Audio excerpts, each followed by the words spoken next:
नमस्कार। आज के इस खास विश्लेषण में हम रेलवे रिक्रूटमेंट बोर्ड के 2026 के शानदार अवसरों का पूरा रोड मैप डिकोड करने वाले हैं, खासकर टीटीई और एनटीपीसी पदों के लिए।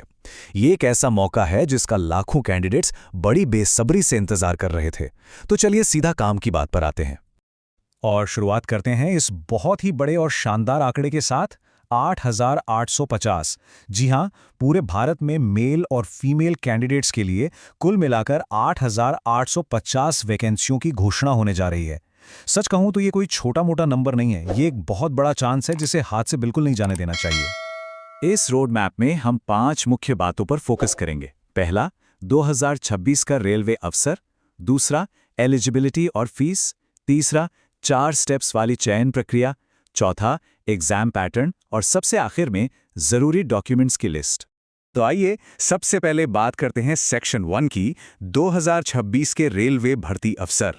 देखिए, जो नॉन टेक्निकल पॉपुलर कैटेगरीज है ना, जिन्हें हम आम भाषा में एनटीपीसी कहते हैं, इसके अंदर कई सारे बेहतरीन और हाई डिमांड वाले रोल्स आते हैं, जैसे station master, goods guards, commercial कम टिकट क्लर्क, जूनियर अकाउंटेंट और टाइम कीपर्स। लेकिन 2026 की इस भर्ती का जो सबसे बड़ा हाईलाइट है ना, वो है ट्रैवलिंग टिकट एग्जामिनर यानी टीटीई की पोस्ट।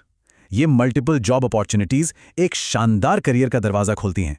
चलिए अब आगे बढ़ते हैं सेक्शन 2 की तरफ, जहां हम योग्यता और एप्लीकेशन फीस को समझेंगे। यहाँ पे सबसे दिलचस्प बात यह है कि अलग अलग एजुकेशनल बैकग्राउंड वालों के लिए रास्ते बिल्कुल साफ हैं। एक तरफ है अंडर ग्रेजुएट्स, यानी अगर सिर्फ 12वीं क्लास पास की है और उम्र 18 से 33 साल के बीच है तो भी कोई टेंशन नहीं, क्योंकि यूनिवर्सिटी डिग्री की कोई जरूरत नहीं है। और दूसरी तरफ है ग्रेजुएट्स, जिनके पास बैचलर्स डिग्री है, उनके लिए आयु सीमा 18 से 36 साल तक रखी गई है। मतलब दोनों ही प्रोफाइल्स के लिए बेहतरीन मौके हैं। अब फीस की बात करें तो इसे अलग अलग टियर्स में रखा गया है। जनरल और ओबीसी कैटेगरी के लिए फीस है 500 रुपए।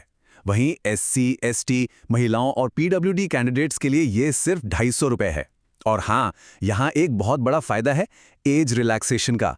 रिजर्व्ड कैटेगरीज के लिए एलिजिबिलिटी विंडो काफी बढ़ जाती है, जैसे ओबीसी को 3 साल और एससी एसटी कैंडिडेट्स को पूरे 5 साल की एक्स्ट्रा छूट मिल रही है। अब आते हैं सेक्शन 3 पर, जो है हमारी 4 चरणों वाली सिलेक्शन प्रोसेस। मंजिल पता होना ही काफी नहीं है, रास्ता भी तो जानना होगा ना। सिलेक्शन का ये सफर बहुत ही लॉजिकल तरीके से आगे बढ़ता है। सबसे पहले 2 कंप्यूटर बेस्ड टेस्ट होंगे, CBT 1 और CBT 2। इन दोनों एग्जाम्स को पास करने के बाद ही अगला पड़ाव आएगा, जो है बेहद सख्त डॉक्यूमेंट वेरिफिकेशन।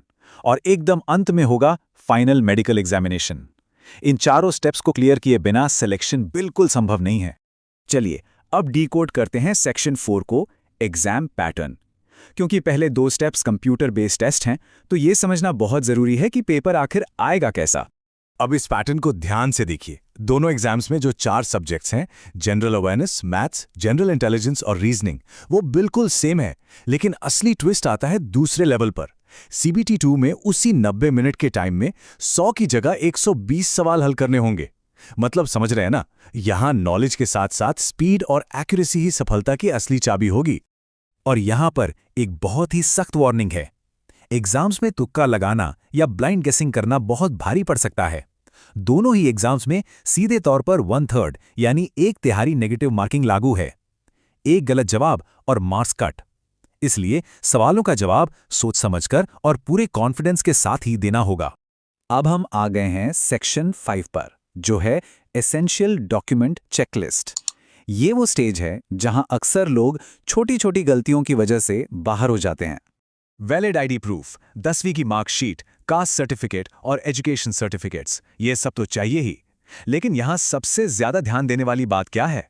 वो 4 से 20 पासपोर्ट साइज फोटोज जो फॉर्म भरते वक्त इस्तेमाल होंगी। और याद रहे, वो 6 महीने से ज्यादा पुरानी नहीं होनी चाहिए। बिल्कुल वही सेम फोटोज सिलेक्शन प्रोसेस के एकदम अंत तक संभाल कर रखनी होंगी।